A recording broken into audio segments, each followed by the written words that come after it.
সরকারি চাকরি থেকে নির্বাচন করা যায় না, এটা তো যে কেউ বোঝে নাকি? আচ্ছা, লোকটার নাম কি? কাহার আকন। সে হচ্ছে 21শে অগাস্ট কেসের আয়ু।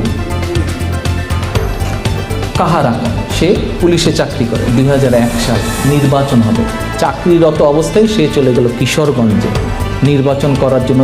তার দলের কাছে, তার মনোনীত দলের কাছে সে নমিনেশন চাইল। তার দলের লোকজনের সাথে অন্যদের গণ্ডগোল হলো, তার ভাইয়ের নামে কেস পর্যন্ত হলো, পুলিশ কেস পর্যন্ত হলো। যাই হোক, সে নমিনেশন পায় না। তো স্বাভাবিকভাবেই যখন সে চাকরিরত অবস্থায়, সরকারি চাকরিরত অবস্থায় নির্বাচন করতে চেয়েছে, এটি হচ্ছে সরকারি আইনের বরখেলাপ। নির্বাচন হয়ে গেল, নতুন সরকার আসলো, যেহেতু সে একটি অপরাধ করেছে তার শাস্তি স্বরূপ তার চাকরি। 2008-এ যখন আওয়ামী লীগ ক্ষমতায় আসলো, শেখ হাসিনা কোর্টের মাধ্যমে ডেকে, আবার এই যে কোর্টের মাধ্যমে যেরকম